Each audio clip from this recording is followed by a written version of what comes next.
tumayo po tayong lahat at sabay-sabay nating awitin ang pambansang awit ng Pilipinas.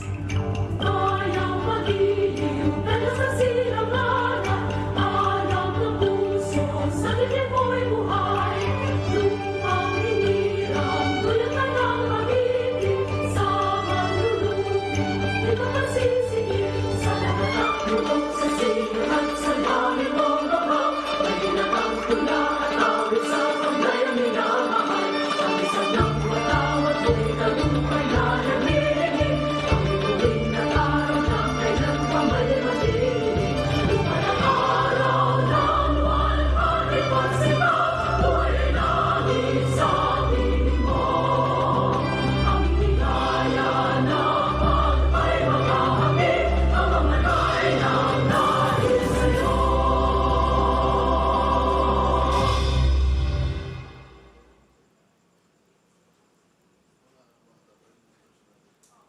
We can now take our seats.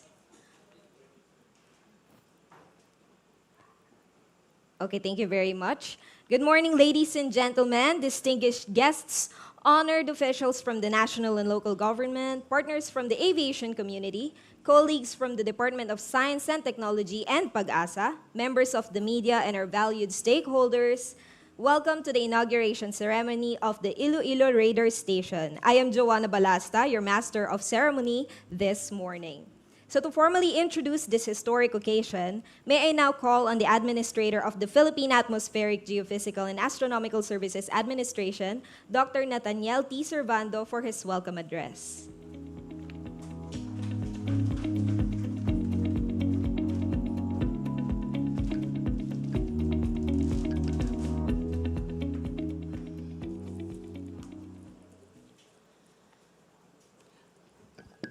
Pleasant morning to everyone. Maayong aga sa aton tanan. Allow me to warmly acknowledge our distinguished guests who are with us today. From the Department of Science and Technology, we are honored to have here with us the Honorable Secretary of the Department of Science and Technology, Dr. Renato U. Solidum Jr., together with Assistant Secretary for Countryside Development, Engineer Maria Teresa B. De Guzman, DOST-6 Regional Director, Engineer Rowen R. Hilonga. We are also grateful to our partners from the local government of Iloilo, led by the Honorable Mayor of Iloilo City, Mayor Raisa Trinas Cho. Representative from the Office of the Governor, we have here Board Member Rolly Distora, sir, and representative from the Office of the Mayor, Cabatuan Mayor. No. Joining us as well in Region 6, partner from the Civil Aviation Authority of the Philippines, CAAP, International Airport, we have here Mr. Roberto Monte Lihao. We likewise acknowledge our national government partners here in the region, representatives from the Department of Agriculture, from the Office of Civil Defense, whose continued collaboration strengthens our efforts in building resilient communities. To our friends from the media, our colleagues in the disaster risk reduction and management community, and all our valued partners, our DOST-PAGASA and DOST Region 6 colleagues. We have here DOST-PAGASA Deputy Administrators, Shirley David and Engineer Roy Bedilla, and our Regional Director for the Visayas, Engineer Al Kiblat. And of course, sa lahat na ating mga friends and partners from the Academe, from ISAT University, again, maayong aga sa aton tanan. Your presence today means a lot to us. It shows that weather services and public safety are not just responsibilities of one agency, but a shared commitment. And we sincerely thank you for your continued support and cooperation with DOST-PAGASA. Today, we mark two important milestones: the inauguration of the state-of-the-art Iloilo Doppler Weather Radar Facility, and the groundbreaking of the Iloilo PAGASA SYNOPTIC Station at the Iloilo International Airport. These are not just infrastructure projects, but are concrete steps toward strengthening our ability to serve and protect our communities. The Iloilo Radar Facility represents a major step forward in enhancing weather monitoring capability in Western Visayas.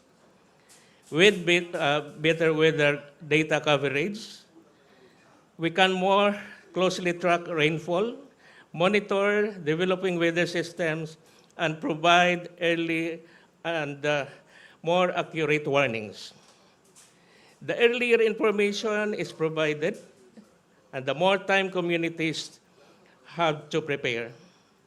And when communities are prepared, of course, lives and livelihoods are safer. This facility started in 2013 and is located here at the Western Visayas Agricultural Research Center, and we are very thankful to the Department of Agriculture Region 6 for the continued support. In 2021, the radar facility became non-operational due to major defects in several of its components. The DOST-PAGASA immediately initiated plans to rehabilitate and fully upgrade the facility. In 2023, funding the project was secured through the persistent support of then Chair of the Infrastructure Development Committee of Region 6, the former Mayor Brgy. The radar facility became operational again in November 2025, just in time the passage of Typhoon Tino. At the same time today, the groundbreaking of the Iloilo PAGASA Synoptic Station signals the beginning of another important development.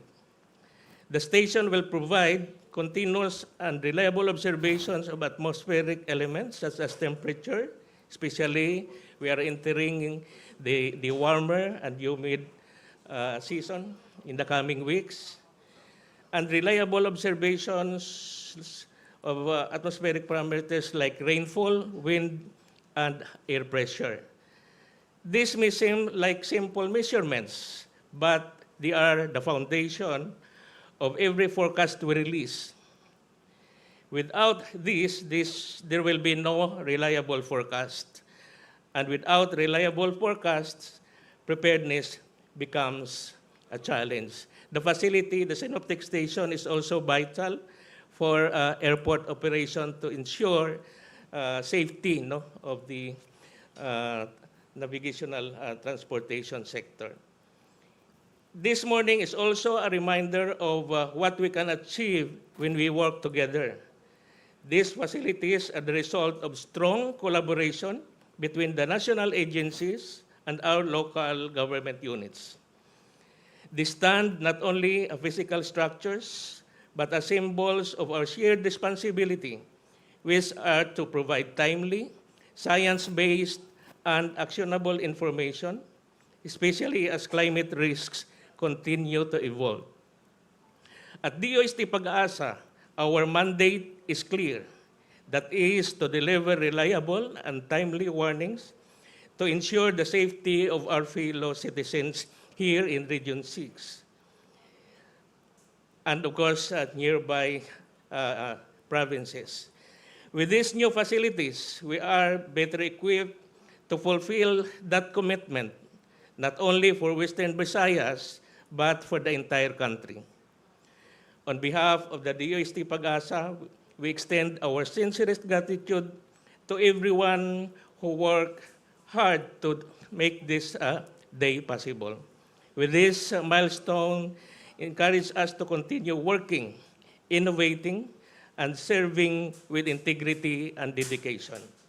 Maraming salamat po at again, maayong aga sa aton tanan.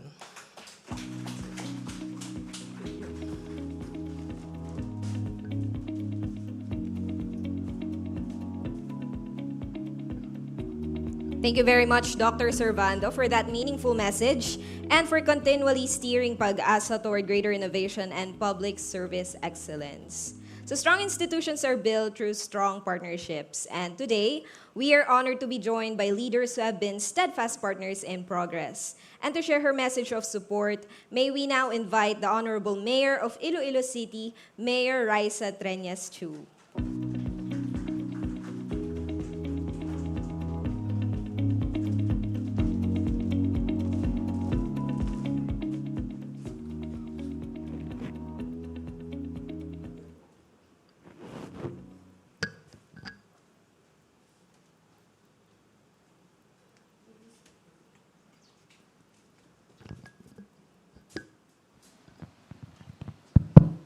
To our Secretary, Dr. Renato Solidum Jr.,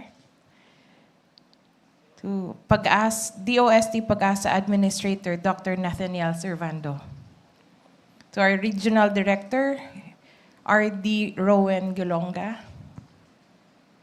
to my fellow Chief Executives, the representative of Governor Toto Defensor, Alfonso Baldonado, to our Acting Airport Manager, Iloilo International Airport, Engineer Diego Abecendario. Guests, my fellow government public servants, friends, everyone joining us today, mayong aga sa inyong tanan. Today is a meaningful day for Iloilo, because on behalf of the Ilonggo community and the Iloilo City government, we express gratitude to the OST and PAGASA as we celebrate the inauguration of our new radar here in Iloilo. And as we look back, Iloilo, before magbagyo, di ta kabalo kon tuod gid man nga maabot ang bagyo. Naging joke gani sa operation center for the longest time before kon magpagwa sila sang PAGASA nga bulletin, sometimes gainit. Ila ko no nga ginaobra sek, nagakadto sila sa altar, nagapangadi nga tani maulan man. Kay ang PAGASA nga ginhatag sa ila was ang rainfall and there will be typhoon. This will make sure ang bag-o naton nga facility mas accurate na gid ang aton nga mga weather updates diri sa Western Visayas. But lately, dako na gid ni nga bulig, no? Because if we have the right equipment, mas sakto ang aton nga data gathering, we will be having a good time to prepare, especially ang mga areas where we need to evacuate. For many of us, checking the weather is just part of our daily routine. But for Ilonggo families who live in the coastal areas and the low-lying barangays, heavy rain is a source of worry. They worry about rising waters and the need to leave their homes. Before the year ended, Typhoon Tino and Uwan reminded us how vulnerable we can be. We had several damaged houses, blocked roads, fallen trees, and power outages. And I think one of the best practice of Iloilo City is we rely sa data nga ginahatag sa amon. And with that data, we can have forced evacuation and we can give the right data to communicate to our community. Amo na here in Iloilo City, less ang amon nga mga gaka-stranded, less ang mga casualties because early evacuation and with the right data that was given to us. Over the years, Iloilo City government has worked to strengthen our disaster risk reduction efforts. We have evacuation centers, emergency response systems and tightened coordination down to the barangay level. But we all know that response isn't just enough. We want to act earlier. We want to decide earlier. That is why this new radar facility really matters to us. With better localized weather information, we can make clearer decisions for our people. We can preempt flooding and protect lives and livelihoods before damage becomes severe. With the Iloilo SYNOPTIC Airport Station, we also look forward to stronger aviation weather services, especially with the international airport serving thousands of passengers and supporting economic activity in the region. Weather monitoring means greater confidence for our locals and visitors. Thus, we are very grateful for DOST under the leadership of Dr. Renato Solidum and the dedicated men and women of DOST-PAGASA for bringing these projects closer to the Ilonggos. Hindi na kami magpangadi sa altar nga maulan. Kay kung sige kita pagwa sang weather bulletin, kag wala nagbagyo, the next weather bulletin naton, the Ilonggos will question. But if we have high-end equipment, we will be able to have the right data to use to do our weather monitoring, mas accurate na ang aton weather forecasting. Maaltar man tagyapon nga hindi lang grabe ang aton baha. And as Iloilo chooses to be prepared, more responsive and more united, we in the Iloilo City Government continues to commit to working closely with our fellow local government units and with DOST to fully integrate science, technology, and innovation in our local governance. Just earlier, ginagutik ako kay Secretary Solidum. Sang weekend, naging guest ako sa Pisay. Bako, Sec, damo na sila ay na-update nga facilities. Bako, ibuligan na lang sang Iloilo City Government ang Pisay sa mga facilities nga ginakilanlan nila.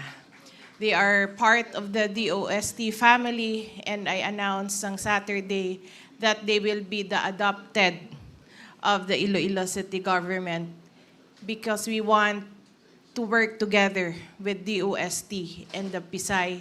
Kay balaan man naton ang Pisay graduates, dako gid nga chances someday maging scientist na, kag sila na ni sila kaadlaw ang mabasa sang aton nga mga weather report. With your continued support and guidance, we will continue to rise towards a greater disaster resilience and economic development. Thank you once again, kag madamo gid nga salamat.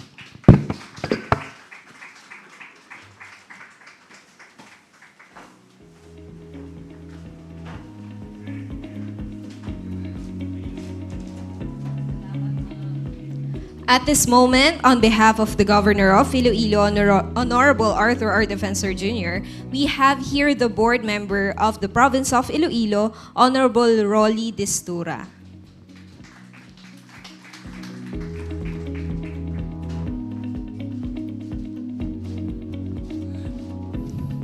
Thank you very much, Maing Aga. In behalf of the good governor who cannot be here with us because of a prior commitment and damo siya bisita, the province is really very grateful of having, again, a new and a highly updated, so to say, state-of-the-art Doppler radar in the province and the city of Iloilo. Palakpakan natin nina.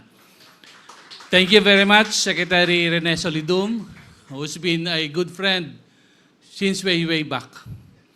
Hindi ko na paghihambal kung saan o.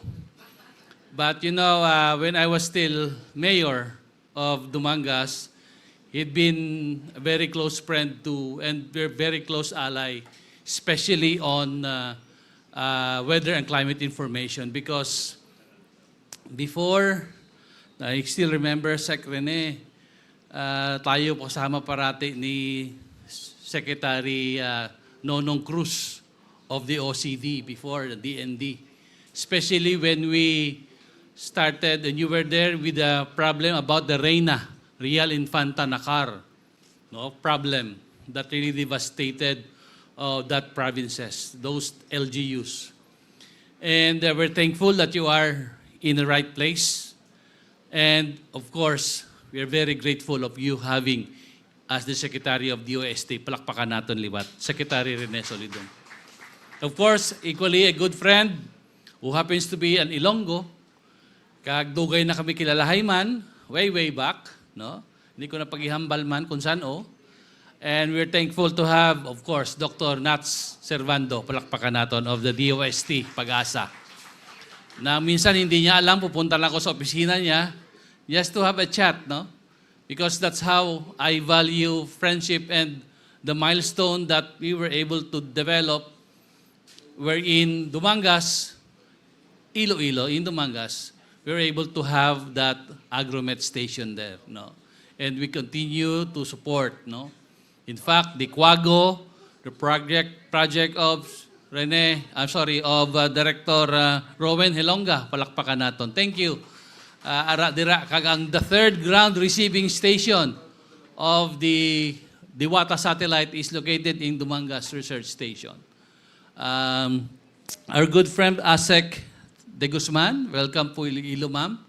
And I hope you'll bring more development in the countryside, being the Assistant Secretary for Countryside Development. And of course, the very good mayor of the city of Iloilo. Ang father niya, kamag-anak ko, is a relative, no? On my mother's side, and also on the Dinegracia sa mother niya. Mayor Raisa Trenas, palakpakan naton. Kanami pamatian sang isa ka mayor nga may parlance ideya on science and technology and its related parameters on disaster management. Board Rolly is also the chair of the Committee on Infra and the chair of the Committee on Disaster Risk Reduction in the provincial government. And as a Galimpok awardee during my time when I was mayor, malaking bagay talaga when you have your policies and your decisions based on science and technology, and it should be data-based. Our friend from the CAAP, no? Mr.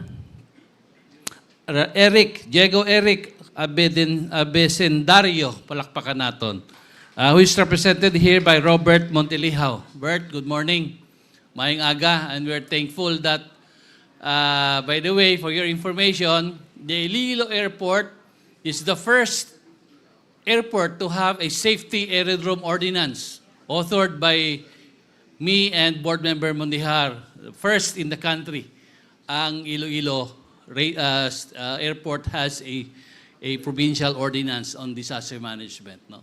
Of course, on safety, and of course, Attorney Banyas representing the good director of OCD, no? Director Raul, no? Fernandez. And to the rest of those who are here present, again to Boots, the good friend, no? Andito rin yung inaanak ko, para alam niyo rin, si Charlie Depra is my inaanak, no? Ihado ko man, galing wala pa kami apo. Anyway, so again, I'm very thankful to be here with you. I was so glad of seeing Sec. Rene yesterday at the airport. Sabay kami na nag-check-in. Check-in sa airport, ha? Oo. Base abin nyo kung di ingat check-in, ha? Oo. And I'm thankful to see him again. Thank you, Sec, no, sa mga tulong mo sa Iloilo, and the good government extends his appreciation on the department and also with PAGASA. Right now, the province of Iloilo is, of course, doing our best, especially on DRR and climate change. We even provided locally funded manual rain gauges in the different LGUs in the province of Iloilo. And the good governor is pushing for the database information, and we have research stations in, especially on agriculture and fishery also. So again, as chair of the Committee on Disaster Risk Reduction and Climate Change in the province of Iloilo, rest assured of our continued support in PAGASA and with the DOST. Let's continue our partnership. We'd like also to thank ISATU for having launched the Bachelor of Science in Meteorology. Sakto ba ako? Nagbulol ako? Meteorology. Yeah. Thank you, ISATU. Palakpakan natin. So that someday there will be graduates from this university to become forecasters also and helping the facility here in the Iloilo and all throughout the country. I would like also to greet my good friend, Al Kiblat, no, from Cebu. Hindi pa dugay naging kami organize nila, no.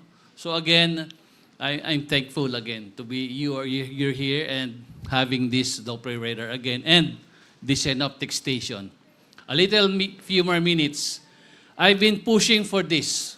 I have authored or sponsored a couple of resolutions requesting CAAP and the DOST to provide the aerometeorological station or the synoptic station in Iloilo Airport.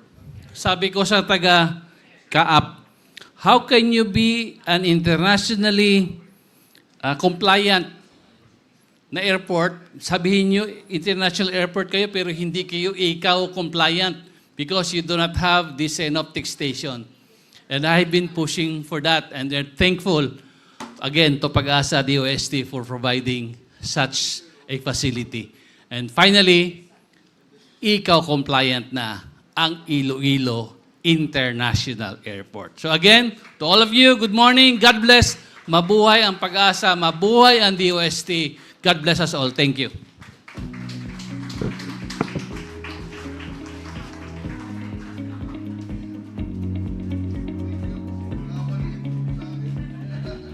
Thank you very much, Honorable Destura and Mayor Trenas Chu, for your strong leadership and for supporting science-based development across the province. And the Iloilo International Airport plays a crucial role in regional connectivity. And this radar station will further enhance aviation safety and operational efficiency. So to share the vision and direction of airport management and to share their message of support, may we now call on the Area Field Officer Chief 4, Civil Aviation Authority of the Philippines Duty Officer, Mr. Roberto B. Monteliao.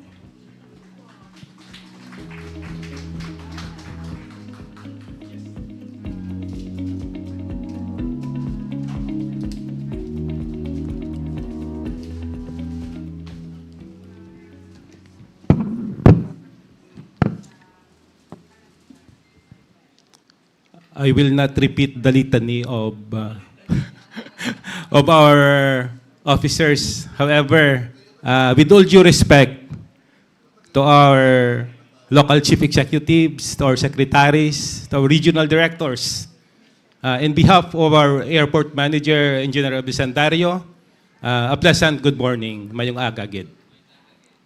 Okay, before I proceed, I would just like to share the IKO document Annex 3, which categorically states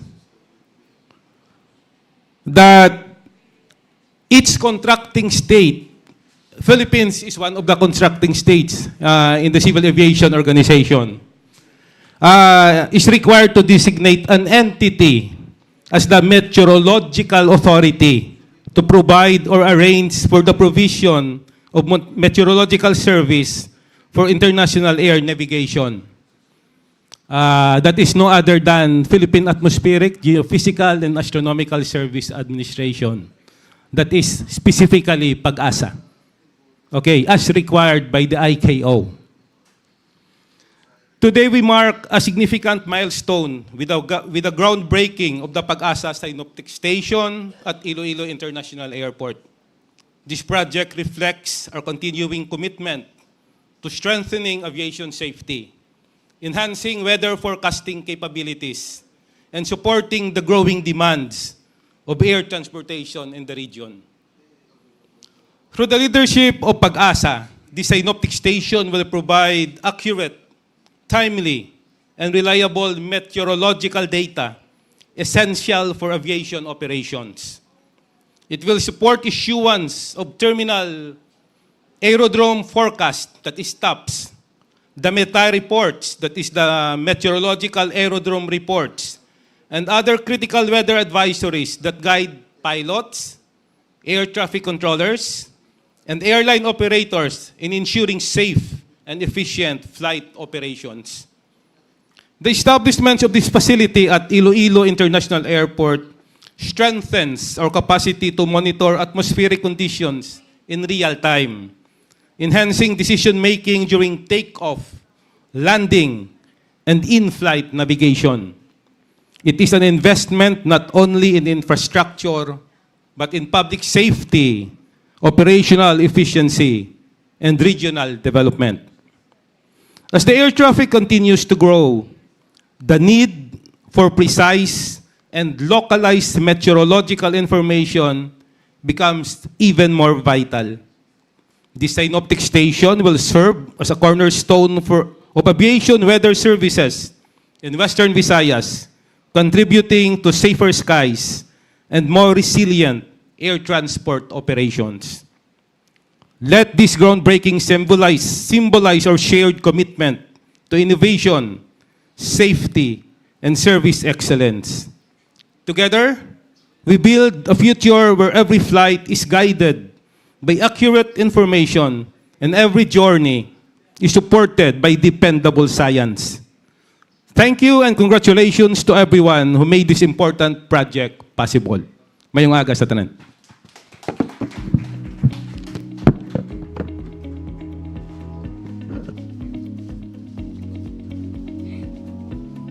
Okay, so thank you, Mr. Monteliao, for your dedication and support in ensuring safe and efficient airport operations. So science becomes transformative when it reaches the grassroots, when innovation serves the countryside and empowers local communities.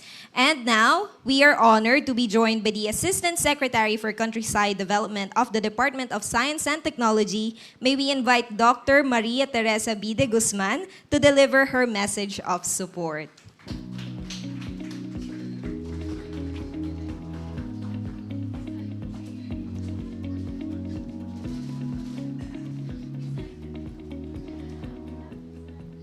Maayong aga po. Gustong-gusto ko dito, napopromote ako, nagkaka-PhD pa. So to our tireless advocate of science and innovation, of course, our DOST Secretary Renato U. Solidum Jr., the smart working and kind DOST PAGASA Administrator, Dr. Nathaniel T. Servando, our very passionate regional Director here, Engineer Rowan Helonga, to our honorable local leaders led today by Honorable Mayor Raisa Trenas. Of course, we had Engineer Rolly Distura representing our Iloilo Governor, sir. And we have also Mr. Roberto Monteliao representing CAAP's Acting Airport Manager, Engineer Diego Eric Abecendario. Our partners from the Department of Agriculture, Office of the Civil Defense, ISATU, and other academic institutions represented today. Members of our media, ang dami nyo, natuwa kami. Other stakeholders, also my colleagues from DOST and PAGASA, shout out to Mr. Butch Naragdao, our Chief Meteorological Officer. And of course, other guests who made their presence felt today. It is my personal honor to be invited again here in the City of Love. I also bring the greetings of our Undersecretary for Regional Operations, Sancho A. Maborang. And we acknowledge that this is one of the cleanest, most progressive, and sustainable urban spaces across the countryside. Alongside the cheerful nature of the Ilonggos, it is evident today the result of focus and hard work that brought us to this milestone. We are not simply inaugurating a facility or breaking ground for another structure. We are strengthening a promise to safeguard lives, protect livelihoods, and serve our communities. Of course, with timely, practical, and reliable weather information. It is a promise of STI in action right where it is installed and where it is needed. We are a nation that's impacted by harsh weather with regular cycles, being in the typhoon belt in the Western Pacific Basin. So each year, we have to brace against challenges brought about by an average of 22 typhoons that bring heavy rains, floods, and landslides. Such wayward weather behavior costs lives, properties, untold man-hours in the workplaces, agricultural productivity, infrastructure, and missed opportunities. We can't even begin to count a generation's memories washed away each time the heavens release high-volume rainfall. We see their effects on our farmers whose crops are damaged, on fisher folk who must have choppy waters, who must brave these waters, on infrastructure that connects countryside resources and markets that sustain our economy, and most distressing and depressing, on families whose lives are considerably disrupted, resulting in social costs that many of us may not regularly concede. Filipinos are known for resilience, but the ability to recover, adapt, and thrive in the face of adversity is never enough. Preparedness, science-based planning, and appropriate early warning systems must complement resilience. This is where our work today becomes indispensable. The continuing modernization of our weather monitoring systems reflect a clear commitment that science must serve the people. Kaya naman po, humihingi tayo ng ganap na pag-unawa sa kakayahan ng mga makabagong teknolohiya na para malinawin ang kahulugan ng kilos ng kalikasan. Ito po ay tungo sa direksyon ng aming kalihim na iparamdam ang agham. O kaya, ang tawag namin, ang tagline namin ay agham na ramdam. Accurate forecast and timely advisories are not just technical outputs, but these are tools that protect lives and properties. Even incremental improvement in capability translates to safeguarded lives and better prepared communities. The leadership, as we witness today with the presence of our very own DOST Secretary, says the full support that we give to these efforts of what? Strengthening early warning systems, enhancing interagency coordination, and ensuring reliable information, especially that reach the most vulnerable in the farthest corners of the countryside. We stand ready to listen and to work alongside you in advancing programs in our forward march to uphold public safety. Today's event is a reaffirmation of our collective commitment to STI-enabled resilience in Iloilo and across the countryside. Human and institutional resources of government, scientists, sana nga manggaling na sa Pisay, local leaders, di ba, Mayor, and community stakeholders must complement and marshaled in the same direction. Sabi nga ni Mayor, dapat guided by data. But Mayor, also united in purpose and firmly anchored in the service of the Filipino people. Maraming salamat po at patuloy nating isulong ang agham para sa ligtas at maunlad na Pilipinas.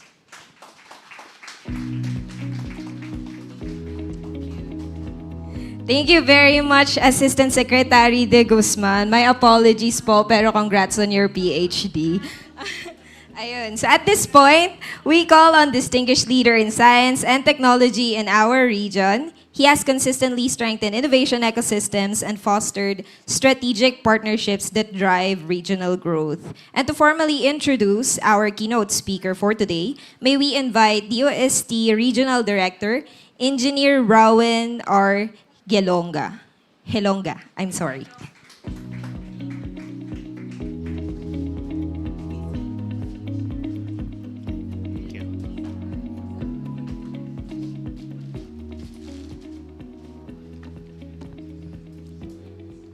So, mayong aga sa tanan. Good morning, everyone. Of course, let me dispense with the individual acknowledgement of our guests as well as attendees this morning. But let me nevertheless specially mention the presence, the well-appreciated presence of our leaders from the local government. Of course, Mayor Trenas, the Mayor of Iloilo City, and Board Member Rolly Distura, a long-time partner of the Department of Science and Technology. Mayor Raisa, Assistant Secretary Di Guzman and myself are actually products of Pisay. We're actually batchmates, but dinideny niya kasi sabi niya, I look much older than her. So, ayaw niya na sabihin na makabatch kami sa Philippine Science High School. So, subong aga, this morning, we really gather for a meaningful milestone in our continued effort to strengthen the country's and Iloilo's weather monitoring capabilities and disaster resilience systems. It is only fitting, therefore, that our keynote speaker is someone who has devoted his career to advising science, particularly in the service of public safety and national development. It is indeed an honor to introduce no less than the Secretary of the Department of Science and Technology, Renato Solidum Jr. Secretary Solidum is a respected geologist and science leader with nearly, take note of this one, 4 decades of experience in research, in disaster risk reduction and mitigation, and of course, public service. He earned his Bachelor of Science in Geology from the University of the Philippines, Diliman, before pursuing further studies abroad. He completed his master's degree in Geological Sciences at the University of Illinois, Chicago, and obtained his PhD in Earth Sciences from the Scripps Institution of Oceanography at the University of California, San Diego. He began his career at the Philippine Institute of Volcanology and Seismology, or PHIVOLCS, no? Kasi oftentimes people mispronounce this as PhilVox. So it is PHIVOLCS. Way back in, I have to state the year, 1984, where he steadily rose through the ranks from a research specialist to become ultimately its head, its director. And in the process, demonstrating steady leadership and a deep commitment to understanding and reducing geologic risk in our country. Prior to his appointment as DOST Secretary, he also served as Undersecretary for Disaster Risk Reduction and Climate Change Adaptation, and later as Undersecretary for Scientific and Technical Services. And in both of these roles, he consistently promoted practical, science-based solutions that help make our communities safer and more resilient.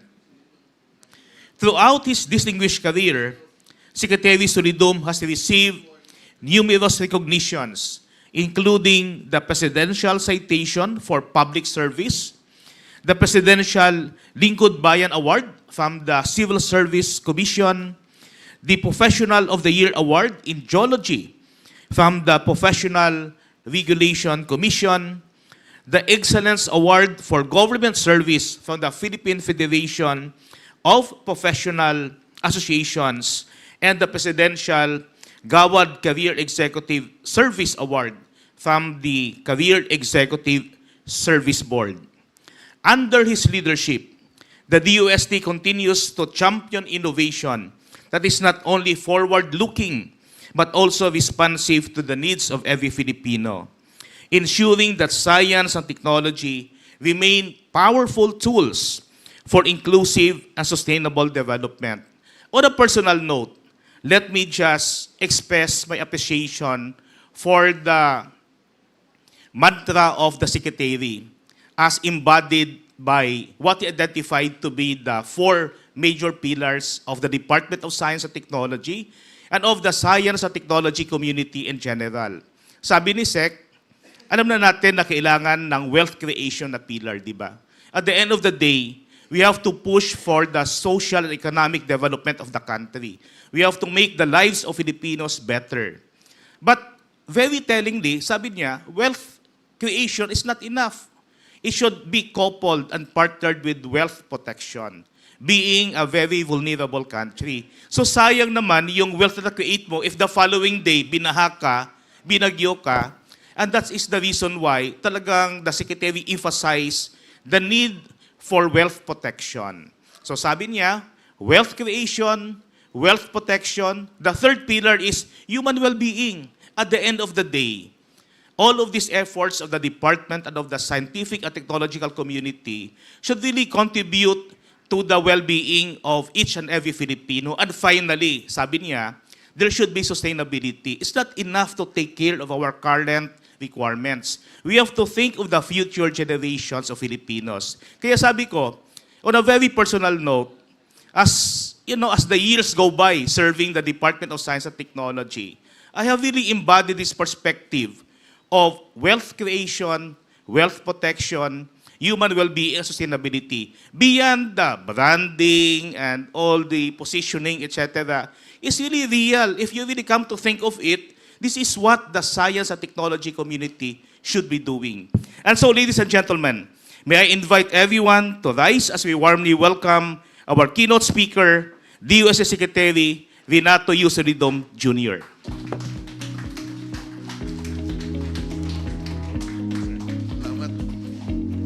Please sit down. To Iloilo City Mayor Raisa Trenas Chu, nadidiscover ko na yung mga kakilala ko ay mga pinsan din niya at kamag-anak, of course. To our provincial board member Rolly Distura, representing the governor of the province of Iloilo, Arthur Defensor, representatives of Cabatuan, Iloilo, local government unit, representatives from CAAP, Office of Civil Defense, and of course from my DOST family, PAGASA Administrator Dr. Nathaniel Servando, the reason why we're here. Of course, Engineer Maria Teresa Dixman, Assistant Secretary of DOST for Countryside Development, and of course, to the Regional Director of DOST, Rowan Glonga, partners, colleagues, friends from the media, distinguished guests, isang makaagham na araw po sa lahat. Iloilo City and Iloilo Province came from the word irong-irong or ilong-ilong, and it was shortened to Iloilo.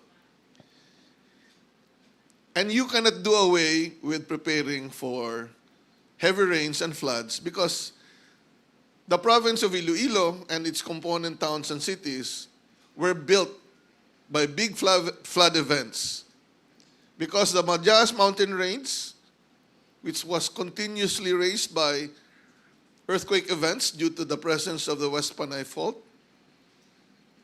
would be eroded from time to time, and the ocean got filled up by sediments and it became the flat plain of Iloilo. That is why I always say, for every area in the Philippines, the land that you stand on reflects a story of the beasts and the beauty, or the beauty and the beast. The beast would be the hazards that created the landscape, and of course the beauty is whatever landform you see, you enjoy. But the beasts do not appear every day, every hour. They come from time to time. And so what we need to do while staying anywhere in the Philippines is to how to live safely and peacefully. Enjoy the times when there is no hazard, but prepare for it before the hazards would occur so that you are safe, not only during the times that there are hazards, but you also create wealth as you move on in your pursuit of economic development. And I recall that if you have something under your noses, dapat alam mo talaga kung ano yon, right? So, since Iloilo is rooted from the word nose, it is just correct to put the sensor right under your nose. The Doppler radar, and of course, the synoptic station in the airport. A weather forecast today must go beyond telling us whether it will rain or shine. It must tell us what those conditions will mean for our communities, our infrastructure, and our daily lives. Meaning, it is not simply what the weather will be, but what the weather will do to us.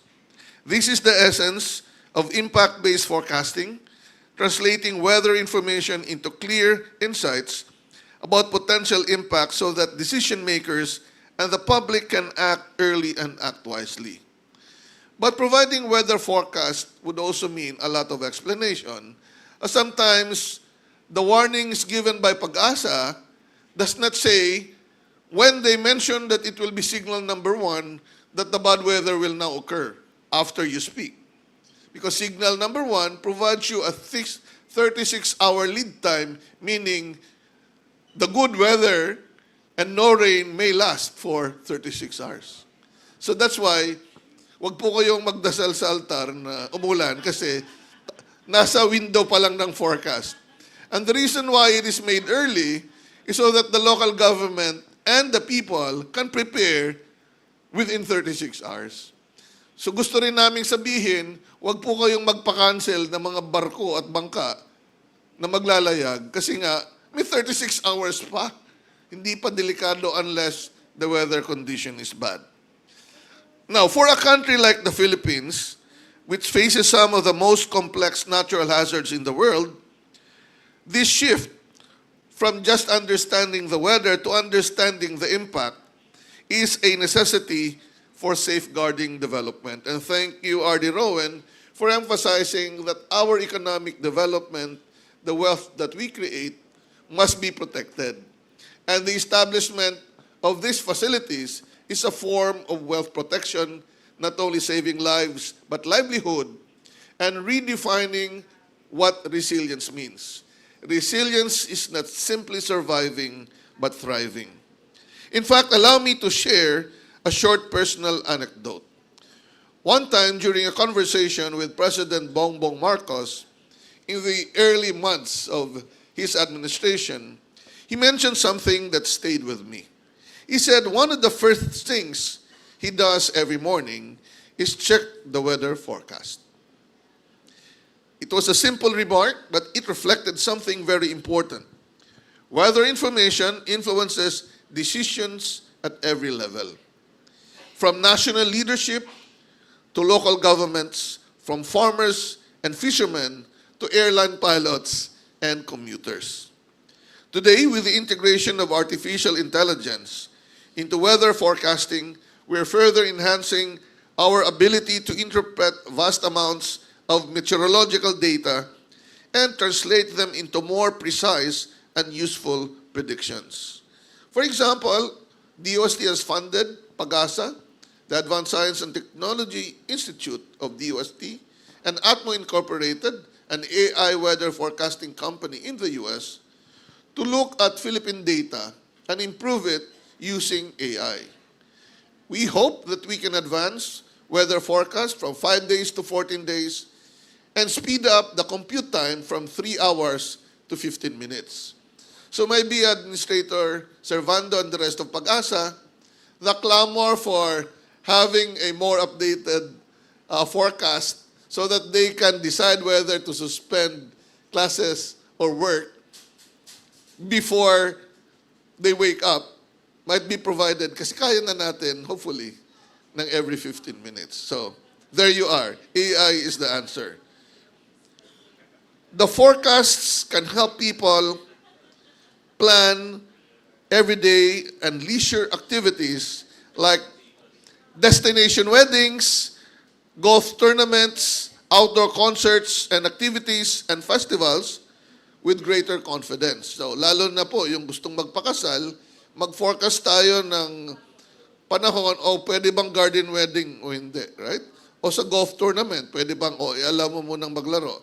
Kasi maganda na yung compute power. More importantly, this AIM AI-enhanced forecasts guide critical decisions in sectors where timing and safety are essential, such as aviation operations, nabagit po ng ating kasamaan sa CAAP, maritime navigation, agriculture planning, disaster response, and infrastructure management. This is very important in a metropolis like Iloilo. You have the international airport, but you also have the port, allowing commute between islands across the channel. And this is precisely why the work of DOST-PAGASA matters so deeply. Nothing undermines development like disasters. In a matter of hours, disasters can destroy decades of progress. I recall the Typhoon Frank event here in 2000, where Iloilo province and the city were devastated. But in reality, it's not as simple as heavy rain and then the flood came. There were heavy rains already prior to the flood in Iloilo. Delayed nga ang flood dito sa inyo. Why? Because landslides happen in the mountains and the landslides block the river water. The landslides caused dams and it actually created debris flows or a flow of water and large boulders. Unfortunately, when people noticed that the landslides blocked the river, they evacuated. So in the mountains, there were already signs of a possible danger. But this must be communicated down to the low-lying cities. That is why, despite all these technologies, I advocate for community-based early warning systems. Because no matter what you do, even if you advance technology, but if people don't understand the information and react in advance, marami po ring mamatay. So, disasters can damage homes, disrupt livelihood, wipe out critical infrastructure. That is why investing in science to strengthen resilience is not simply about technology.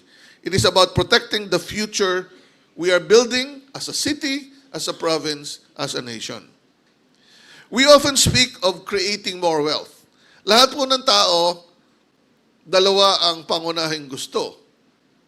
Magkaroon ng mahaba at magandang kalidad ng buhay at magkaroon ng mayamang buhay para magkaroon ka ng dekalidad na buhay. Chicken and egg. But if not for this science, technology, and innovation application to save lives and to save livelihood, those two outcomes that we want will not be realized.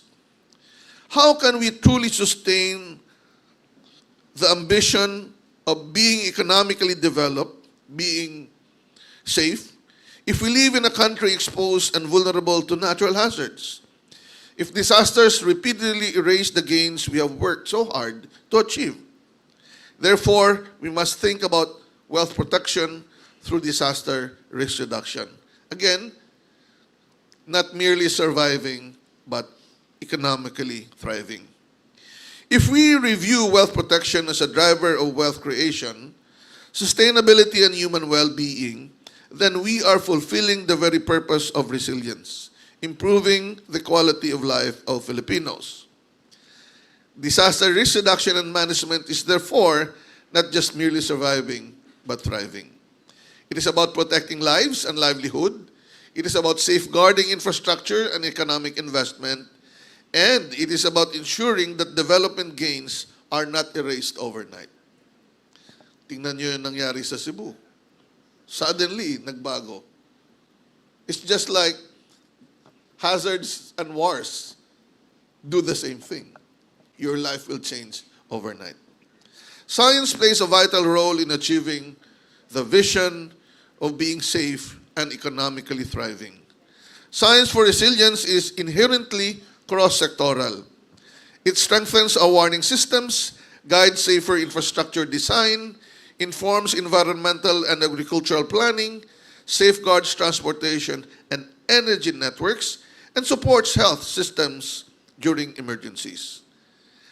Resilience does not exist in silos, and it is science that connects these sectors, integrating risk data, aligning policies, and enabling a coordinated whole-of-system approach to preparedness and response.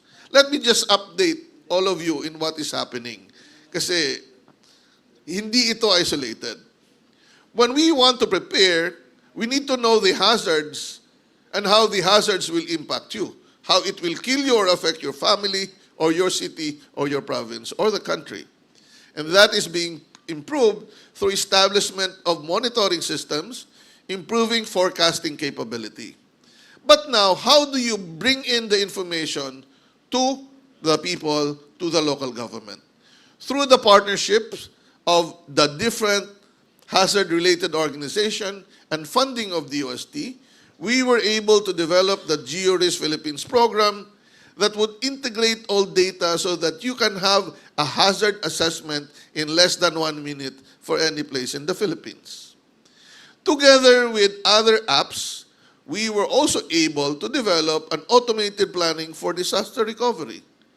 With this should, DOST assisted them in developing a plan smart for sustainable human settlement, meaning it addresses the need for climate and disaster risk assessment of local government and ecological profile assessment of their surrounding automatically by having them access the vast information that we have in DOST and partner agencies, but doing it in a way that the computer will do it for you. So that the planners of LGUs will focus on the planning aspect and not data gathering. Ang laki ng tulong nun. We also developed a plan smart for safe schools. So, importante din po yan sa probinsya ng Iloilo at ng City of Iloilo. We will launch that within the month. And lastly, with OCD, DOST will launch the Handa app. Handa, integrated platform for disaster preparedness and response, where LGUs and ordinary people can know the threats for today, the ongoing threat, the threats in the past days, be it related to weather, earthquake, tsunami, or volcanic eruption. And you supplement it at the local level with potential localized weather and landslide events. Now, LGUs can also now see guidance on how to prepare for these hazards and report back to OCD using the platform. Individually, you can ask what hazards are existing in my place and what hazards should I prepare for and how to do. So ang gagawin na po, pwede namang sabay-sabay, meron ka sa Luzon, Visayas, Mindanao, iba-iba ang sagot using AI chatbot. So this will now be more personalized or per LGU, and this is how we are integrating. So individually, may iba-ibang partners tayo, but at DOST, we are integrating all of this. So what is the importance of this Doppler radar? This is equipped with a state-of-the-art dual polarimetric Doppler radar system. This is the third of a kind, most advanced Doppler in the Philippines. Masbate, Lawang Samar, and ito na ngayon.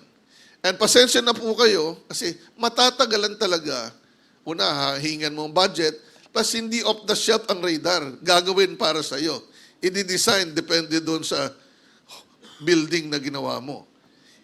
Ang problema sa mga radar na luma, hindi mo na pwedeng palitan ng parts kasi wala ng parts na ginagawa. And hopefully, the parts for the modern Doppler radar are available so it's easy to maintain and fix. Now, this Doppler radar will now be monitoring the hydromet hazards and conditions right under your noses. No? So, Western Visayas and nearby provinces. Its ability to detect atmospheric conditions even during intense rainfall will allow DOST-PAGASA to track severe thunderstorms, yung localized na problema nyo, heavy rainfall, and tropical cyclones with greater precision. And so, the need for more updated data, timely data that are accessible is critical. But let me emphasize that with the data, you cannot just say, lahat kayo walang klase. Kasi now you can actually pinpoint saan lugar ang dapat may klase at wala. Why am I emphasizing this? Because may problema nga tayo sa learning performance ng mga bata. Pinapadalas pa natin na huwag silang pumasok kasi nagka-cancel ng mga klase. So that's why this is really very important to guide the local government, decide better. Now, of course, to whom much is given, much is expected. So for PAGASA, these capabilities will enable PAGASA to deliver more accurate forecasts and more timely warnings, information that communities and decision makers rely on, as mentioned by our good mayor, especially during extreme weather events. At the same time, after this, we will also mark the groundbreaking of a new DOST-PAGASA SYNOPTIC station at the Iloilo International Airport. For it to be truly certified international airport, there must be a weather observatory operating in the airport. Once operational, it will continuously record key meteorological parameters such as temperature, rainfall, wind, and air pressure, data that form the very foundation of every weather forecast. And even later, pati lightning. Maglalagay din yan ng PAGASA. Importante yan eh. So together, these two facilities strengthen the backbone of our national weather monitoring. But wait, disaster risk reduction is not done by the scientific organizations alone, the civil defense, or the local government, but also by the people. Technology alone does not save lives. It is a combination of technology, skilled scientists, proactive leaders, and a well-informed and prepared public that truly builds resilience. This is why we, in the Department of Science and Technology, continue to invest in modernizing PAGASA's equipment, enhancing its people, and therefore its forecasting capabilities, and more importantly, bringing science closer to communities. I am very happy that the city government of Iloilo, through the leadership of Mayor Raisa, they are integrating science, technology, and innovation in local governance. I have a different lecture, Applying Science, Technology, and Innovation in Governance, be it government or private sector. Ang acronym po noon ay ASTIG. If you use science, technology, and innovation, magiging ASTIG po kayo. Now, equally important is our commitment to preparing deliberately and decisively for harsh weather conditions. The reality is, there will be beasts that will come from time to time, and you must be ready for this. Resilience means the ability of communities to anticipate, absorb, recover from, and adapt to disruptive events. It means reducing the impacts of worst-case scenarios before they happen. So you must do a lot of prevention and mitigation efforts. Through impact-based forecasting, PAGASA is transforming how meteorological information supports disaster preparedness and preparing for response. Weather data is now translated into actionable insights that help communities understand not just the weather itself, but more importantly, the risks it may bring. This would empower local governments, emergency responders, and the public to take timely and targeted action, protecting lives, protecting livelihood, and vital infrastructure. So in the end, resilience is built not only through the instruments and facilities that we are inaugurating today, but through strong partnerships. And in here, the continued collaboration among national agencies, local governments, scientists, and communities ensures that the benefits of science truly reach the people who need them most. So as we inaugurate this radar facility, this radar facility and the beginning of the construction of the new SYNOPTIC station at Iloilo Airport, we at DOST reaffirm our guiding principle. When science informs action, development becomes more secure, communities become safer, and the nation becomes more resilient.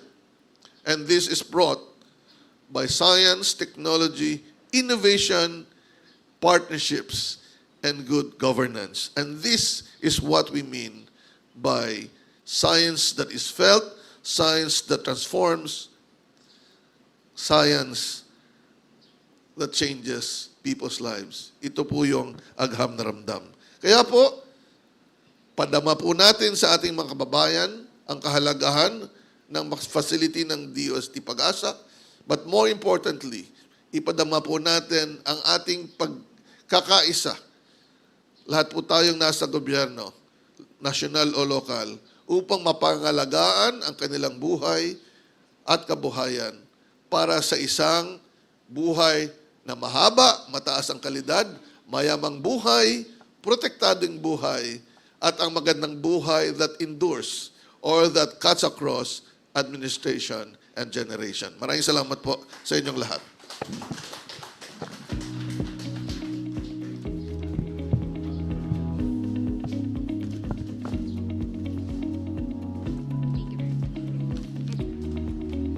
Thank you very much, Secretary Renato U. Solidum Jr., for that inspiring and forward-looking message. So indeed, today's inauguration reinforces that science and technology are not abstract pursuits, and they are practical tools that save lives, secure infrastructure, and strengthen national resilience. And at this portion, may we invite here on stage Sir Ferdinand Rubin Jr., Weather Specialist 1 of DOST-PAGASA, for a technical demonstration.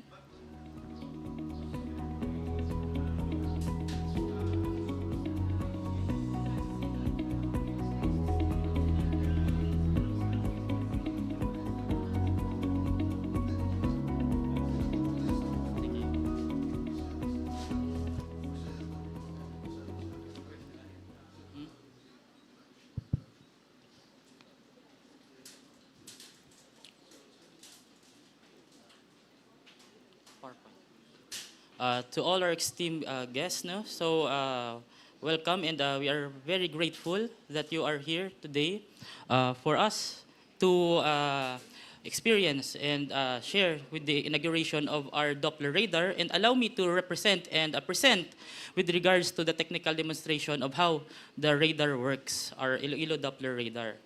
Now, to start, the Iloilo Doppler radar is actually a dual polarization weather radar that operates on a frequency band of 2,870 megahertz. It is actually at a 900 kilowatts power and runs on the latest software Rainbow 7 application. Now, this software is more identified as an application that identifies the signals that is being transmitted over the atmosphere and then converted into a form that could be easily understood and easily be analyzed by the end users.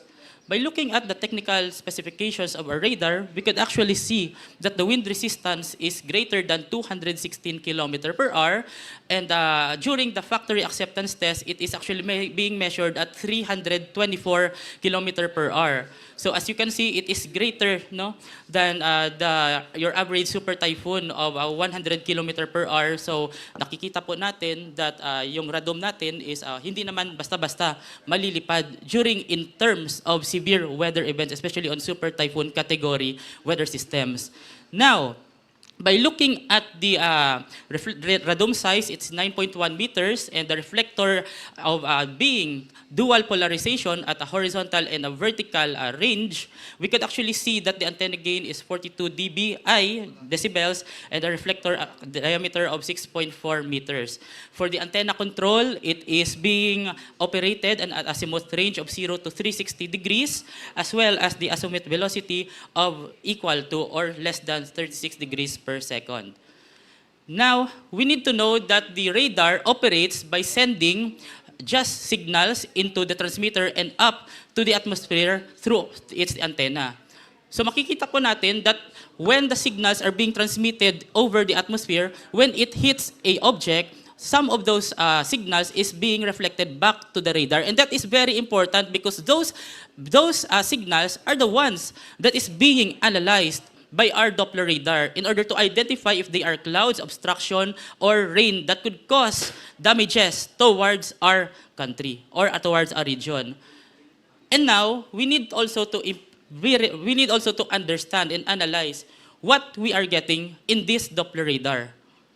For a maximum range of 480 kilometers, we could actually see that this Doppler radar, this Iloilo Doppler radar, could not just monitor the atmosphere of our region, but also the atmosphere of the surrounding regions over the Philippines. And as you can see here in our image, we could actually see that we could actually identify other weather systems that could cover up to the southern Luzon area and even up to Mindanao area. And this is really very important because during disaster preparedness, we need to know where the rainfall is coming from. We need to know if there are severe weather that is incoming towards a region. And this is very important so that we could more highly identify what areas are to be hit or what areas are expected to be hit by these severe weather events.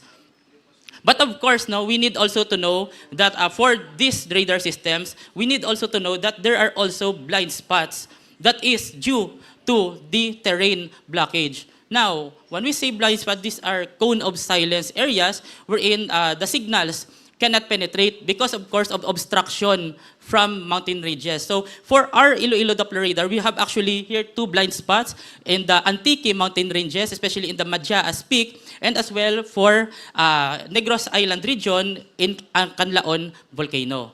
So these are the Doppler radar blind spots that we are looking at. However, this could be also offset by other Doppler radar of different PAGASA sites, such as the Palawan and the Cebu area. Now, of course, no, this is just some of the applications ever since the operational effectivity of our radar. So we actually saw already the importance of the Iloilo Doppler radar through its commitment of providing services and data throughout its stakeholders, especially during the times of Bagyong Tino, during November, and as well as during severe weather events, not just during typhoon passages, but also on different weather systems that could cause impacts throughout different events, no? Throughout our different localities here in the region. And us here in Iloilo Doppler Radar Station, we have already provided data to our stakeholders, especially to the RDRRMC and even to the province of Iloilo PDRRMC, and of course, no, the latest being here in the latest ASEAN event that is being held not just here in Iloilo but also even in Boracay. And of course, no, this is already being a practice with the stakeholders that we provide the data of the radar in order for us to prepare if there will be incoming rainfall events that could cause impacts during important events such as the ASEAN 2026. So now, let's just have a quick demo of the radar products, no? So we could see actually, no, what the actual processes of what we are doing here in our station. So we'll just look at some, no, of the products that we could see here in the Rainbow 7, that is the latest software that is being monitored.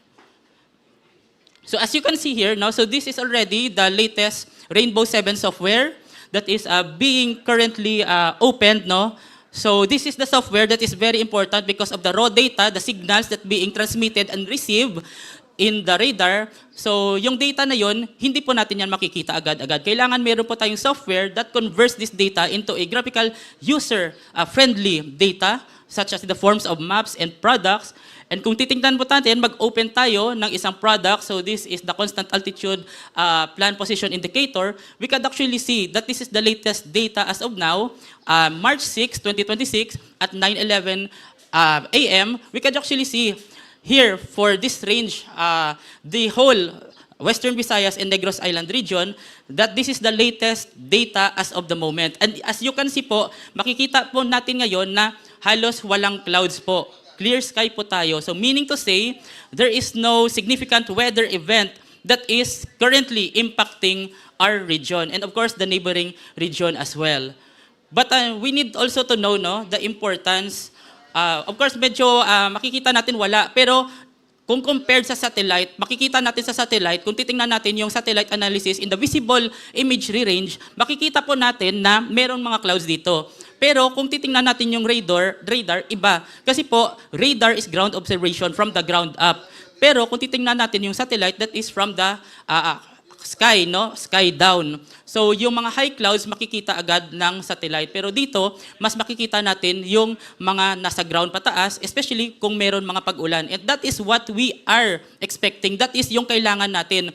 Yung ground pataas, we are not interested sa mga high-level clouds, pero we are more interested sa mga low-level clouds, yung mga nagpapaulan sa atin. So dito, mas makikita to sa radar. Kaya mas important ito kasi mas accurate to sa mga heavy rainfall events and even not on heavy rainfall events, but even on light rains, madidetect po niya.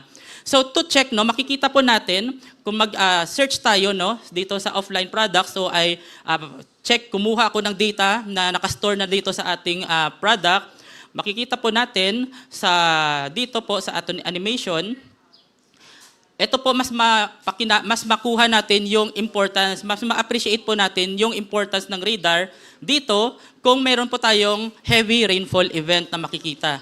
So dito po sa ating radar image, makikita po atin actually ngayon, ito po yung during November 4, 2025. And this was during the time na, ano pong bagyo ito, yung November 4, ito po yung Sikay Bagyong Tino, kung saan po nakita natin yung mga pag-ulan, kung saan siya concentrated, kung saan ng mga areas yung inuulan at saan makakos ng mga possible impact. Yung importance dito po is makikita natin kung may mga pag-ulan ba at kung mga issuance natin sa mga areas na yon is tama ba yung mga issuance natin. Kailangan ba natin issuance sa mga heavy rainfall warning? Kailangan natin bang mag-cancel ng mga classes, trips sa mga pag-ulan na makakos ng mga pagbaha? Kasi makikita po natin dito. And dito makikita po talaga natin yung ikot ng bagyo and of course yung mata, makikita natin yung mata na naglandfall dito sa Iloilo City. So, ang importance po dito is makikita natin yung mga areas na nagkukos ng heavy rainfall events. And like I said kanina, as you can see, makikita din natin medyo visible yung visible yung radar blind spot dito sa may Antique side. Of course, because due to this Madyaas, Antique mountain ranges, makikita na meron tayong blind spot dito. However, sa ditong part, dito sa almost whole natin na region, makikita din natin pati yung sa Negros Island at saka sa mga neighboring regions, makikita din natin yung mga severe rainfall events natin. So ito po yung pinaka-importanting tugon natin, yung pinaka-importanting products natin kasi po aside from disaster preparedness, this could also be used for research purposes as well as risk analysis ng mga impacts na nagkaroon or nag-cause ng mga damages sa ating areas of responsibility, especially po sa ating region. So this is very important po yung itong areas kasi dito makikita din natin kung saan talaga yung may mga heavy rainfall events na magka-cause ng severe weather at impacts sa ating pong locality. So that is all po for the technical demonstration po ng ating product.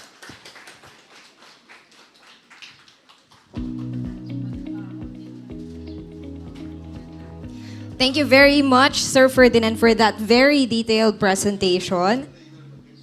And now, may I invite po muna ang ating key officials, Secretary Solidum and our honored officials here in front for a photo opportunity po muna.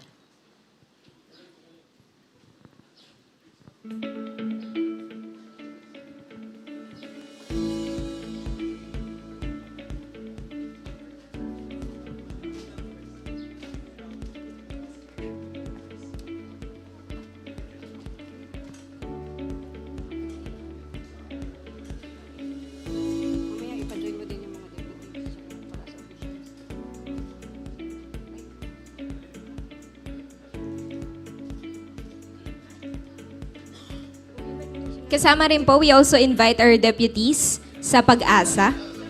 Here.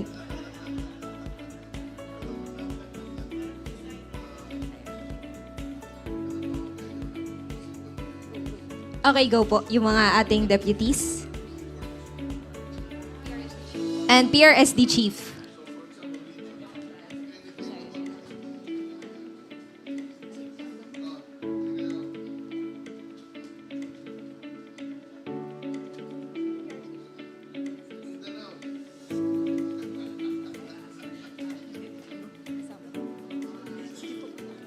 Sige po.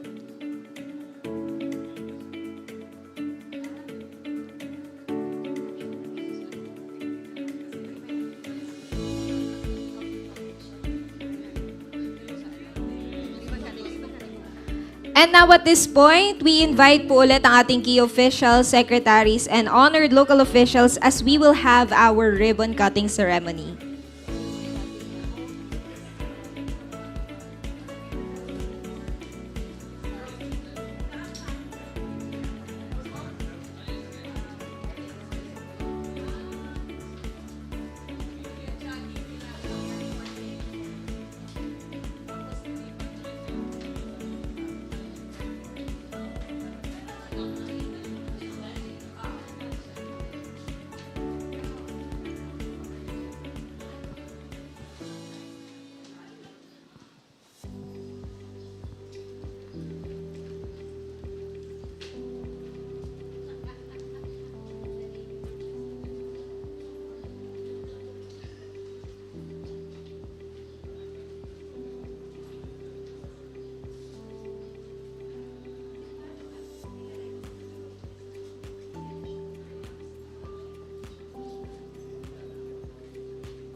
At this portion, we are already having the facility tour of our radar station. Announcement lang po na only media partners will be entering the monitoring room, please.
While the VIPs are having their tour later on to further elaborate today's milestone and to address questions from our friends in the media, we will be having our press conference at the monitoring room.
para sabihin ko na pwede na silang kumain.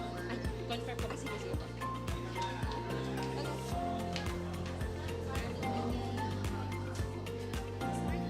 Start na. Pwede na po yung live.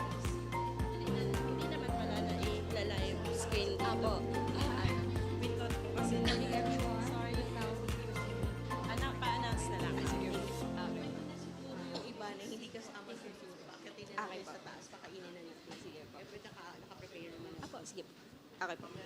So while our VIPs po are having their tour and press conference, ang ating guest po ay pwede na po umakyat sa second floor for the lunch. And yung iba po na gusto po magstay dito, pwede naman po. Pero available na po yung ating food sa taas.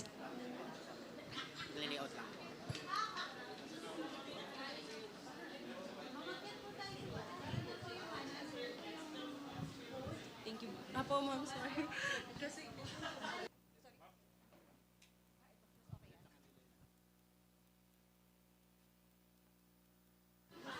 We have our ushers to guide you po sa taas sa mga gusto na po na mag-lunch and mag-stay din sa taas, pwede na po. Thank you.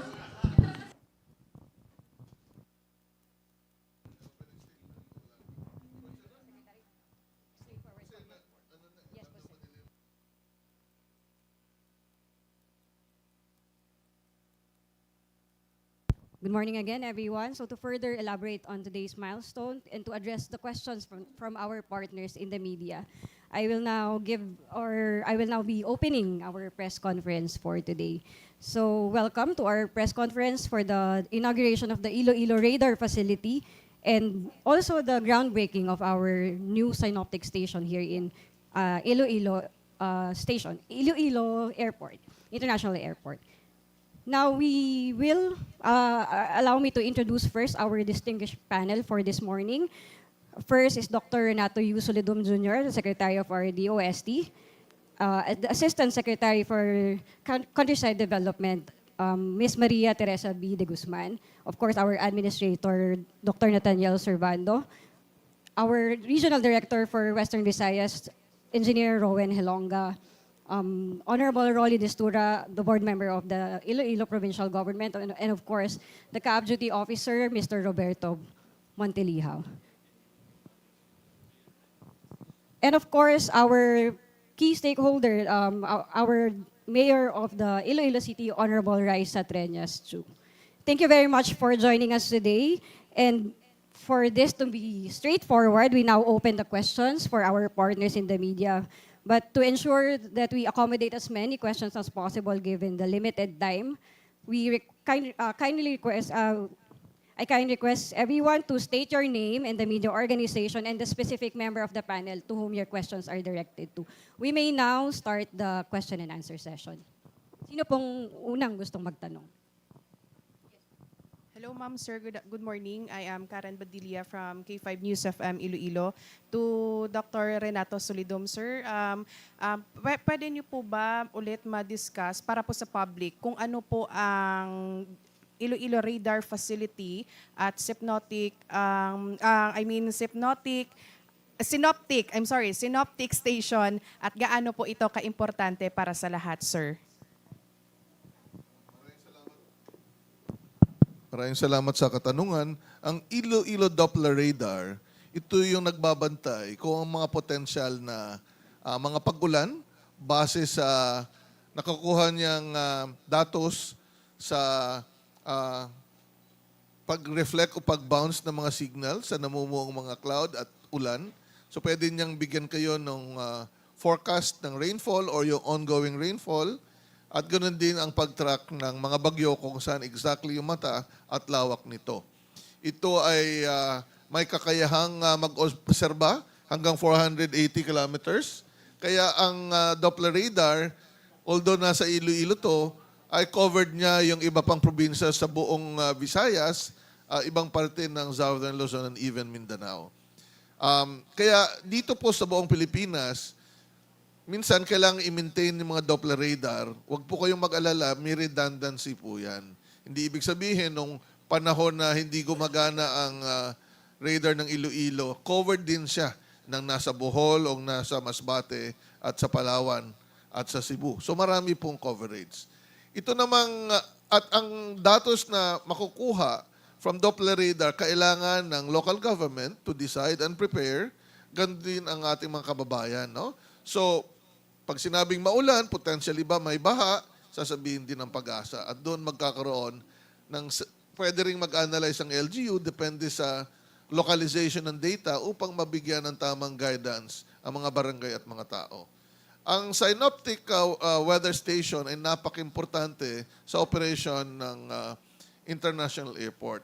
At dito magbibigay ng hourly information or kung mas masinsin, pwede pa, ng mga temperature and other important climatological information para naman sa operation ng mga eroplano at mabigyan ng guidance ng CAAP ang mga piloto.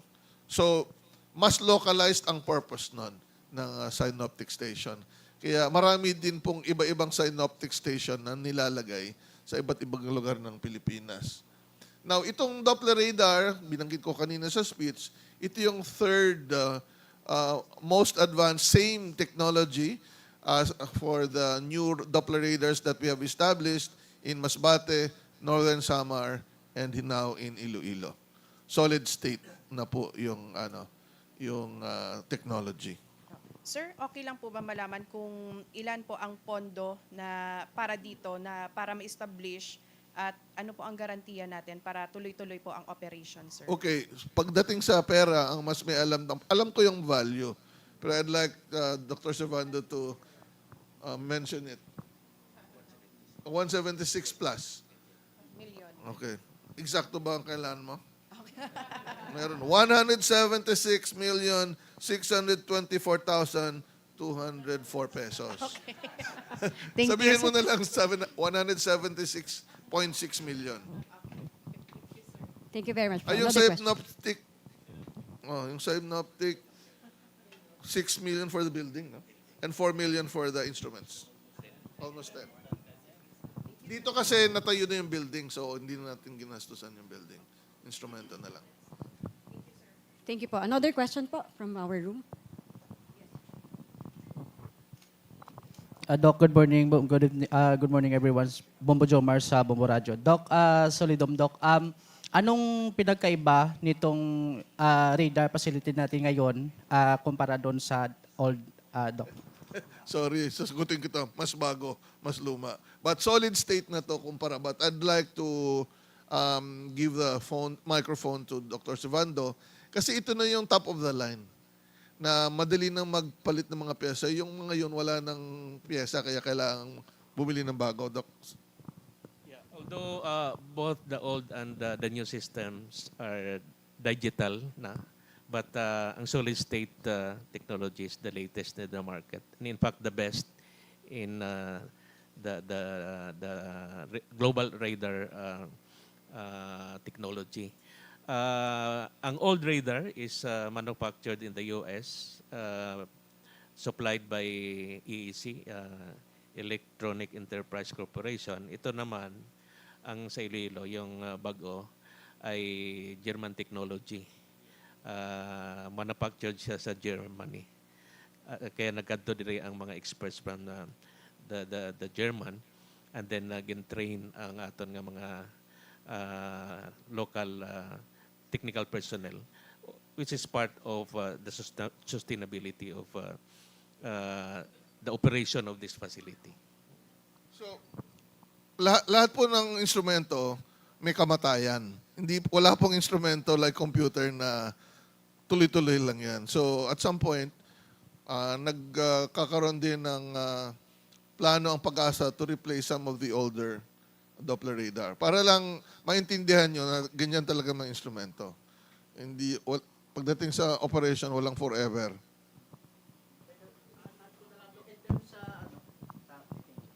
In terms sa maintenance, kamusta? Medyo mahirap ito i-maintain kung compare doon sa dati, Doc.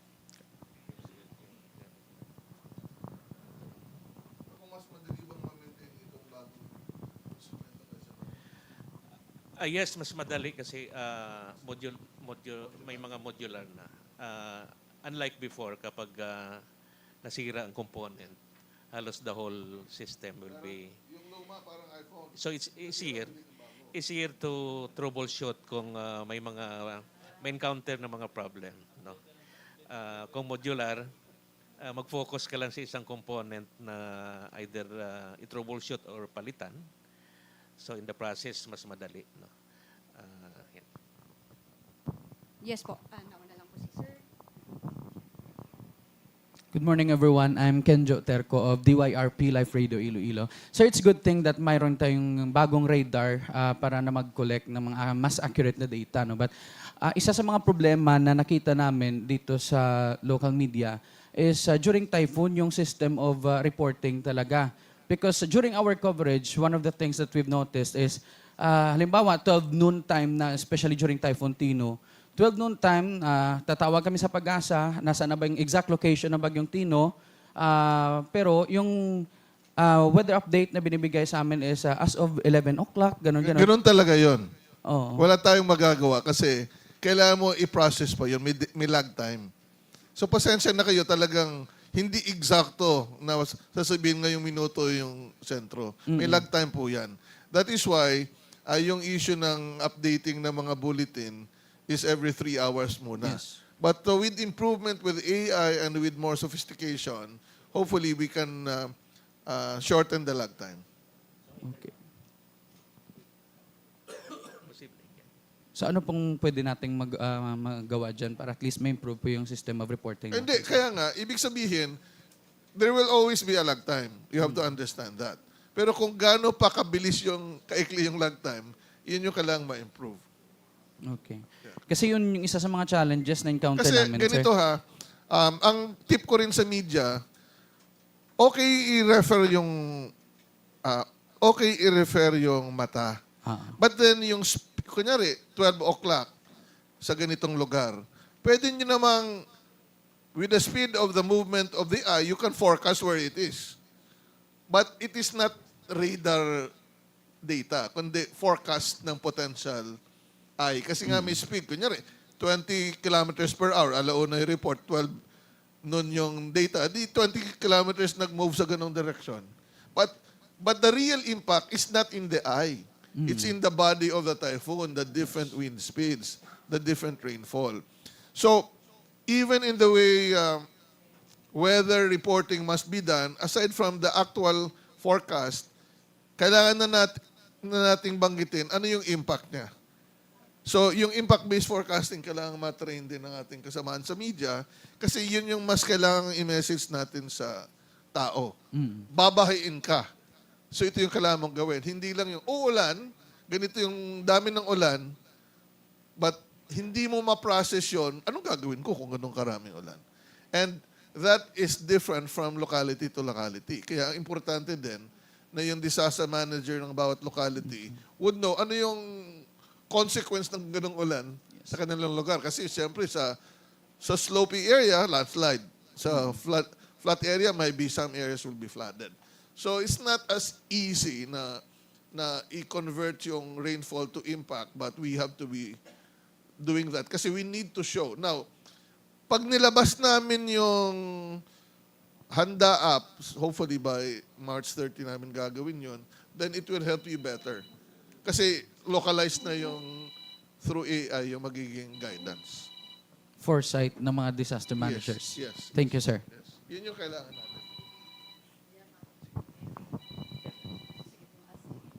Good morning, sir. I'm Pearl of the Philippine News Agency.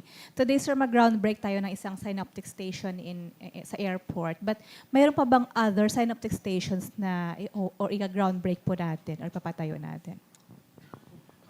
Actually, ang Iloilo is part of the 9 synoptic stations funded this year. And then in the Visayas, we have one in Tacloban, specifically in Baybay City.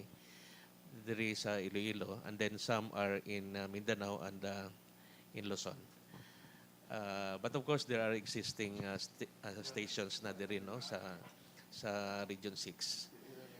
So we have here in Iloilo, in Rojas, in Aklan, and existing na ang Antique, and then soon to be fully operational. Para lang din ma-appreciate nyo yung importance, we monitor and measure weather and climate info using satellite, mas mataas yun, Doppler, and then itong synoptic station. So these are actually real data that then we will correlate with the signals ng satellite and ito para may one-on-one interpretation na tayo. So even with the interpretation ng Doppler, kailangang pag-aralan niya ng PAGASA kung yung estimate sa Doppler mag-match ba doon sa actual rainfall data. So yun yung kailangan nilang continuous improvement. Sir, yung synoptic station sa airport, they're going to gather mga data, di ba? Tapos ipapasa pa sa radar station for analysis. Hindi na. Pwede nang gamitin right there yung data para mag-ano dun sa mga operations sa airport. Kunyari, yung wind direction, kung perpendicular sa aeroplano, delikado sa landing. So maghanap sila ng ibang, sa opposite sila. Mga ganun. Yung sa AI, sir, how soon po na magagamit tayo ng AI? Oh, it's being used. It's being used now. Sa PAGASA, starting last year, we gave them funding. Office of the Secretary gave them funding. In hazards and assessment and modeling, we're using AI. So even in the risk assessment and yung mga automated planning guide, may AI na doon.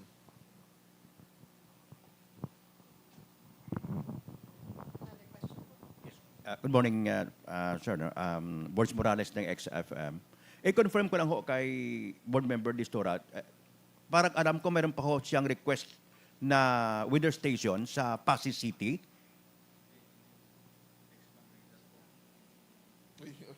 Ikaw ini-interview.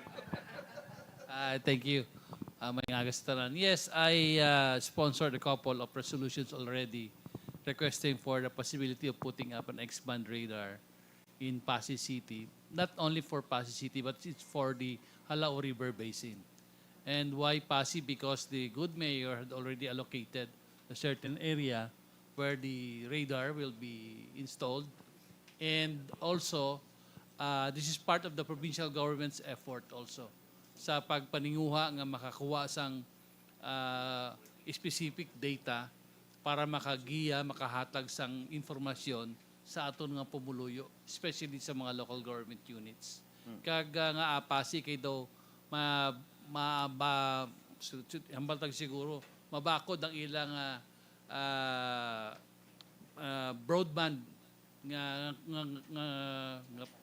ilang kuan broadband pakadto sa IO naton. We will request the secretary and of course the PAGASA leadership under Doc Nuts na kung pwede i-mirror po yung ano nare-read ng X-band radar sa command center man din ni Governor Defensor sa Capitol. So dugang ini nga instrumento para makapabakod sang aton nga disaster risk reduction para sa aton nga pumuluyo diri sa probinsya sang Iloilo. Nasa pipeline how ba ito, sir? Yes, to be funded this year. So the next step is for PAGASA to secure a memorandum of agreement with the local government so that they are assured that there's a site, then they procure the X-band radar. Ito pong X-band radar, mga 80 kilometers lang ang radius na kaya niya, but then it is more localized, so it's good for flood warning. So mas localized. Kung mayaman nga ang mga LGU, pwede silang bumili ng mga X-band radar so that their flood monitoring and forecasting will be much better.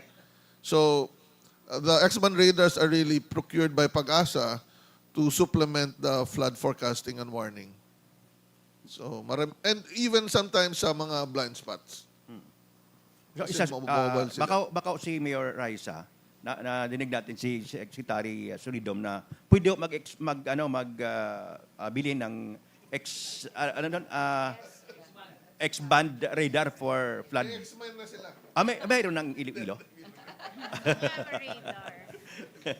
X-men lang, X-men. Okay. But sir, pa-explain lang po regarding po sa 36 hours. Dahil minsan pag sabi ng PAGASA, signal number 1, sabi po ninyo darating yung sentro ng bagyo is 36 Hindi sentro. hours. No. Pag sinabing signal number 1, yung hangin na may lakas na 60 ba yan? 60 to above na hangin, darating within 36 hours pa or at 36 hours. Ibig sabihin, pag sinabi ko ngayon nirelease ng PAGASA, hindi ka agad-agad masama ang panahon. Kaya nga, dinisign yun nung unang panahon at up to now so that the LGUs and the public can prepare in advance. Kaya early warning yon. So ibig sabihin, hindi ka dapat magtaka kung mainit pa at wala pang ulan at hindi pa malakas ang hangin. Kasi within mga 36 hours pa yon. Pag signal number 2 naman, 24 hours. Then yung 3, 18, and then sa mataas 12. So meron pong, hindi ka bibigyan ng warning, andyan na yung bagyo. Ayun yun naman yun, di ba? So merong lead time parate. So kailan po nating ipaliwanag para naman hindi na pumunta sa altar yung... pero sir, itong suspension of classes during signal number 1, sa inyo po galing ito sa DOST? Okay, meron pong national standard operating procedure yan. Pag signal number 1, sino lang po ang automatic suspension? Okay? Preschool, elementary. Pag signal number 2, hanggang high school. Pag signal number 3 na, hanggang college. And may option naman ang local government to expand if they want. It is based on the wind. Pagdating sa heavy rainfall, it's a different matter. No? Kasi pwedeng walang hangin, maulan lang. And so, if it's flood-prone, then they have to identify ano yung mga delikadong mga lugar na bahain. Yun yung kailangan nilang sabihan na suspended ang class.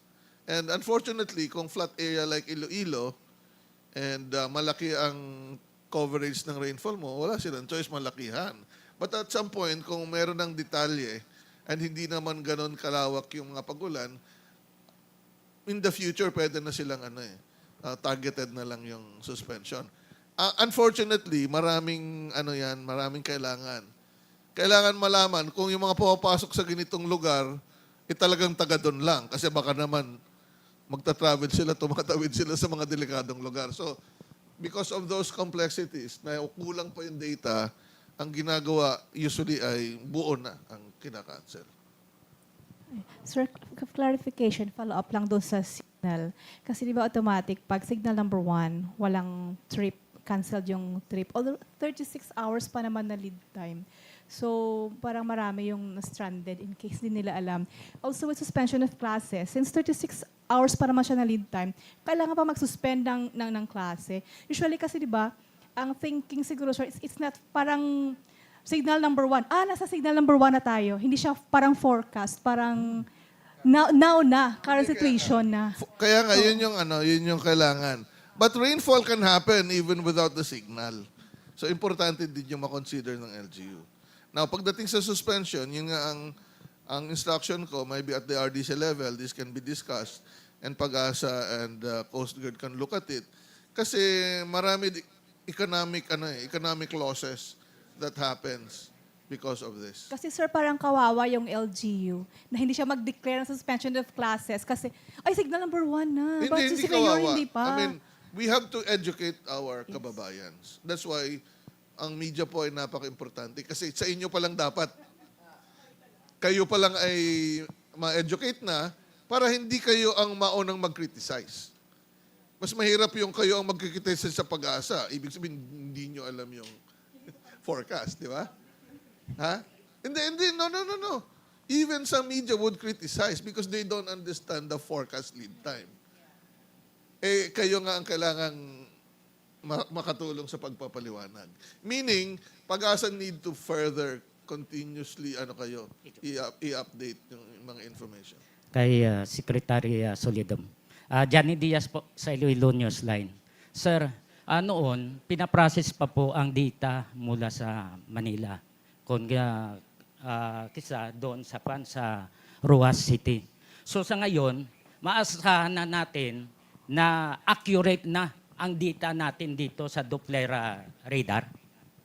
Yes, kung inyong matandaan, kapag may mga ulan, may mga color-coded na rainfall warning, no?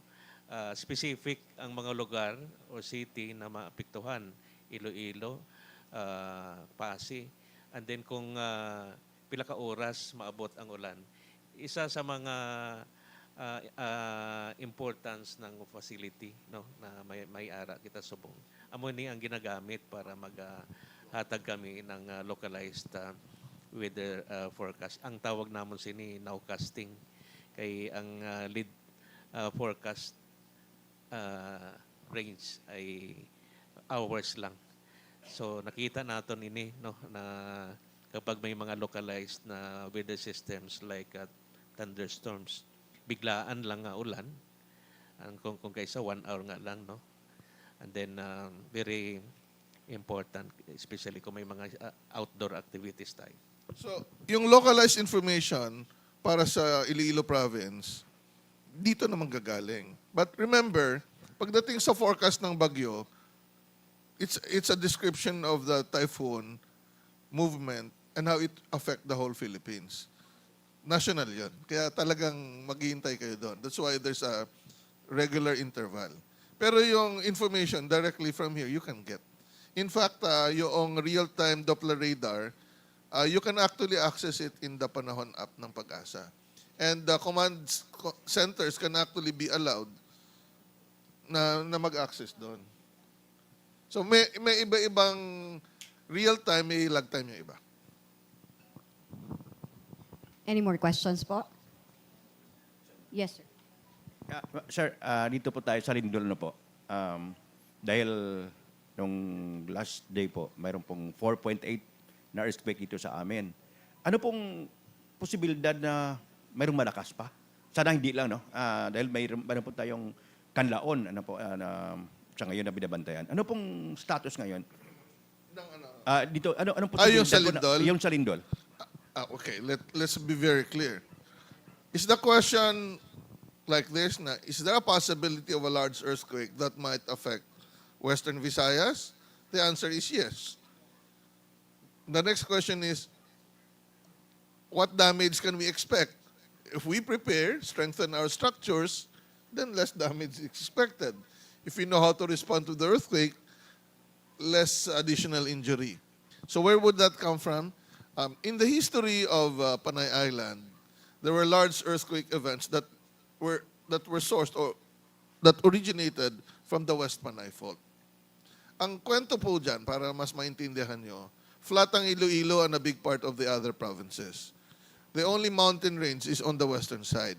Because long ago, when the Palawan microcontinental block separated from Asia, parts of it collided with some parts of the Philippines. So itong portion bumangga sa Panay Island. Kaya yan, kung saan sila nagbangga, na-form yung West Panay Fault. Hindi lang naman isa yan. At umaakyat yung bundok na yan. So every time na may malaking earthquake sa West Panay Fault, dyan nagkakaroon ng damage. So yung Haro Belfry noong 1948 at yung mga earthquake na nakasira, naka-inscript sa signage ng mga lumang simbahan. Even the 1990 earthquake na nasa bandang Antique ang epicenter na may mga namatay also was sourced from the West Panay Fault. Yun po yung source. So, kung nababalitaan nyo po yung the big one in Metro Manila, you have your own big one. Because big ones are earthquake scenarios that are strong enough that can cause significant impact in your region or province. So, may sarili kayong big one scenario. So the answer is yes, but we don't know when.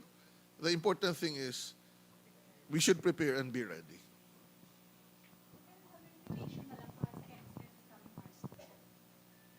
Okay. Sa hapon yun? Anong oras yung NSED? Okay.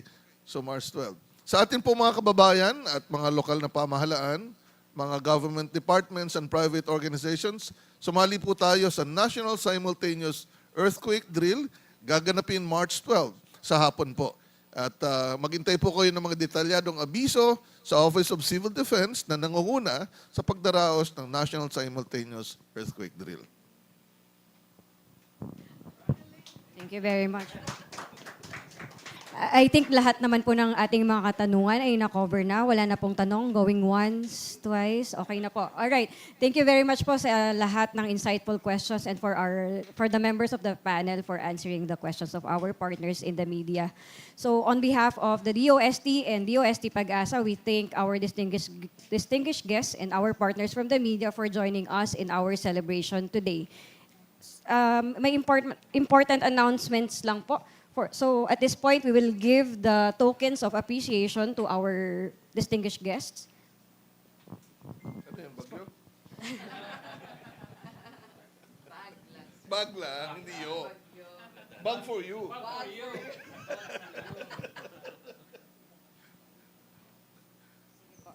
To be given by our Deputy Administrator for Administration and Engineering Services, Ma'am Shirley David. Iabot mo na lang. And also from... Yung kay Mayor, saan? Pero iabot ko.